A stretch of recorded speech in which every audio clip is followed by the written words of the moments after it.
What's going on, big dogs? We got our week 2 matchup previews here. Week 2 is here. It's time to find out if some of these trends are going to continue, if they're going to change, what's going to happen. We have the Best Friends Bowl Part 2. We're going to kick you off with that. Jason's team is in shambles right now. My God, man, your RB1 is the Crow. Unless Freeman plays. That's right. Jason has Devontae Freeman now and Juju Smith-Schuster. I, in return, have Nuke Hopkins and Rex Burkhead. So you all knew that Nuke belonged on my team. I'm going to pair Watson. I'm going to pair Nuke. You guys are going to have to deal with it all season long. So Cam Newton should eat against the Falcons. The Falcons are missing Deion Jones, their middle linebacker, and their strong safety, Keon O'Neal, who are arguably their top 2 run stuffers. Now, normally when you think of a quarterback, you don't think the run stuffers being out would help him all that much. But Cam Newton runs more than any other quarterback in the league, and he's going to eat against the Falcons. He might get 80 to 100 rushing yards in that one. So there's my bold prediction is 80 rushing yards for Cam Newton in that one. James Conner is going to rip the Chiefs apart. KC gave up 292 robust yards to Melvin Gordon and Austin Eckler last week. If Conner can even manage half of that, we're talking about a huge game out of Conner again. Look, guys, this game isn't going to be close. It's going to be a one-way beating. But when Jason gets Bell back, he's going to be a lot tougher. Here's to hoping he shows up soon in a trade away from the Steelers so I can keep James Conner. So, winner, your glorious commissioner. I'm going to take this one. So, on to matchup number 2. Rich versus Steve. Rivalry matchup alert. Steve is going to need Brown and Allen to go bananas in this one, as the rest of his matchups outside of the Chargers D is horrendous. But let's not forget, this is a Chargers D that's missing Joey Bosa. It's missing Casey Hayward. They're not the same defense. But then again, they do get to play the Bills, so I guess it really doesn't matter. The Bills are awful. So Steve had his shot to pull off some brilliant managing. You drafted Joe Mixon. He had a great, easy week 1 matchup. We talked about this after the draft. You got to move him after he plays the Colts. His schedule gets tougher the next couple weeks, and then his value is going to be shot. You shot down a bunch of offers. You basically pulled the Tony Jr. And fell in love with the guy because he had one decent game against a really bad defense, arguably the worst defense in football. So my bold prediction, Mixon and Collins are going to combine for less than Rich gets out of Alvin Kamara. Alvin Kamara is going to outscore both of them combined. You should have traded Mixon this week. You just should have. Both of your QBs are very good quarterbacks in horrible matchups. But the Jags have been inexplicably talking crap about Gronk. I mean, why is Jalen Ramsey? Why poke that caveman? Why? So, advantage Brady. Also, Wilson has a decent chance of not even finishing the game because he has a paper mache offensive line and he's going up against Khalil Mack. So, there's a pretty good chance that Wilson gets murdered on the field. So, all that being said, in the end, Steve struggles with rookies. Last year, Reese owned him. Speaking of Reese owning Steve, still don't think you've completed a trade with Reese yet. So you should probably get on that. Rich has a couple really high-powered scorers, and I think he takes it down. I'm giving the nod. Rich Strangfeld 2-0 in our league, and maybe even moving into first place this week. So on to Reese versus Matt. Big Ben is at home again. You got to feel good about that, playing the Swiss Chiefs, Swiss cheese defense. Like it's the only worse defense in the league than the Chiefs is the Colts.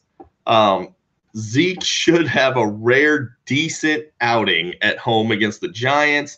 this week. Look, he was underutilized last week, and I don't think the Cowboys are going to let that happen again. I looked for Zeke to touch the ball at least 30 times in this game.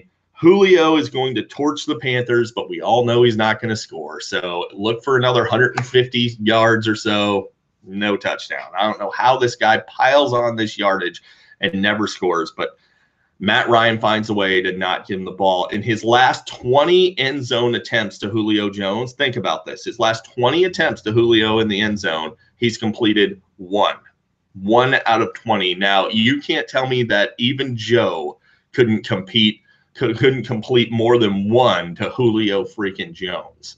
So I don't know what Matt Ryan's problem is. Matt, wake up, dude. What are you doing with Duke Johnson in your flex? James White is the only healthy running back left in New England. I get he's playing at Jacksonville, but he's all they've got, dude. You think Kenyon Barner's going to have a big week? Just get White in your lineup. So just by pure volume, you got to get him in your lineup. The Rams, Reese's team, get another plum matchup at home versus Arizona. So look for Reese to put up another strong effort this week. Because his team is basically the Rams. Dalvin Cook is facing a tougher matchup than you think against the Packers, so don't expect a blow-up game. Still think he's going to be fine, but I wouldn't expect a blow-up game here. Speaking of what not to expect, can we all just take a second and agree, Reese, you should just cut Devin Funchess. None of us are going to buy your nonsense that he's going to be a stud wideout now that Greg Olson's out. Nobody's buying that. It's over. You can't get rid of Funchess for anything of value. You're never going to play him. Just cut him. We all know you're going to cut him. Just cut him. So my bold prediction is that Funchess is in free agency within the next 2 weeks, which Reese will probably not do now just to make my prediction be wrong. But that's fine because this prediction will not be wrong. Mers is pulling out the upset, beating Reese. Got Mers for the W. Zeke Elliott's going to do it this week. Congratulations, Mers. I think for the first time in the history of fantasy, I'm predicting you to win a game. So there you go. Senior versus junior, father-son matchup, and this one could get ugly. Junior has bad players in bad matchups. It's hideous. Kareem Hunt and David Johnson, both tough road matchups. After last week, you've got to be a little concerned about how bad that offensive line is in Arizona and the team in general, and also the complete underutilization of Kareem Hunt, and the Chiefs were still able to put up a ton of points. You got to be a little concerned that maybe this is not a run-first team. Maybe this is going to be a high-flying type of offense that Kareem Hunt just doesn't have the same kind of value in. Seriously, could have been a very bad 1-2 punch for you in the first and second round. We'll see how it plays out, though. If there's a plus here, it's A.J. Green. A.J. Green should have a mammoth effort against the Ravens. I think they're going to need to throw it. I don't think they're going to be able to run, and I don't see anybody on the Ravens that can hang with A.J. Green. They'll probably try and put Jimmy Smith on him. I don't think it's going to matter. I don't think Jimmy Smith can hang with A.J. So Tyreek Hill is scary, guys. I mean, this guy is a freak. Tyreek the Freak is an apt nickname. But as psyched as you've got to be about hitting on Reek, you've got to be just as disappointed about wasting an early pick on Travis Kelce. Travis Kelce looks like a lot like Kareem Hunt. Maybe they just don't need to utilize him that much. Royce Freeman is going to get it going this week. My bold prediction, 100 yards and a score. I don't expect the Philip Lindsay nonsense to continue. Philip Lindsay is tiny. He's a gadget player. I don't expect him to touch the ball 20 times, maybe ever again. So there it is. Melv Gordon against Buffalo is unfair, but then again, anybody against Buffalo is unfair. I mean, this is a JV football team we are talking about here. And speaking of JV football teams, I don't know that Amari Cooper could make a decent JV team right now. Like right now, I don't know that he could. Not sure why you're still keeping him on your roster if you think it's an upside play, or maybe you're trolling and you think it's funny because people still look and see Amari Cooper on your roster. But come on, you botched that pick. Move on. It's time to get rid of him. He's useless. So that being said, Senior's going to win anyway, so Senior gets the W. So on to Joe versus Jared. Jared is showing us all the way. He's showing us that you don't need no stinking running back to do well in fantasy. He put up 128 last week with his top backs being Lamar Miller and Kenyon Drake, who are borderline flex plays. And that's his top two backs. I mean, yuck.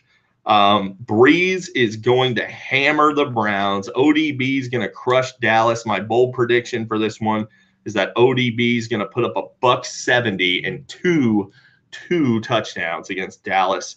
And then he'll probably get a flag or ejected from some stupid celebration after the second one. Miller and Coleman are your two starting backs. Honestly, I don't know how you could feel comfortable playing Tevin Coleman, as awful as he looked last week, and against a much tougher defense this week. The Panthers just shut down Zeke Elliott. I'm not comfortable with Freeman or Coleman in this one. I think that Panthers front seven has a healthy Luke Kuechly, who's basically a heat-seeking missile. And it's stupid to match up a running back against him. It's just dumb. So terrible idea. You're going to be very disappointed. Even if Freeman doesn't play, Coleman's going to be – you'll be lucky to get 6 or 7 points. So yuck. Speaking of yuck, that's quite a quarterback situation you've got there, Joe. Matt Stafford, Jimmy Garoppolo both look like they should be in free agency. Speaking of guys that should be in free agency, LaShawn McCoy, just ooh. Luckily for Joe, I bailed out his entire season once again, like last year when I gave him Gurley. This year I gave him Mike Evans and AP. So Joe takes the W here. Jared begins his slow, painful descent back to irrelevancy after his 1 week in the fantasy spotlight and in the sun. And there are your matchup previews, gentlemen. I will see you guys on Tuesday for the recaps. Good luck to everybody but Jason. I hope everything keeps going wrong for you this week. See you, buddy.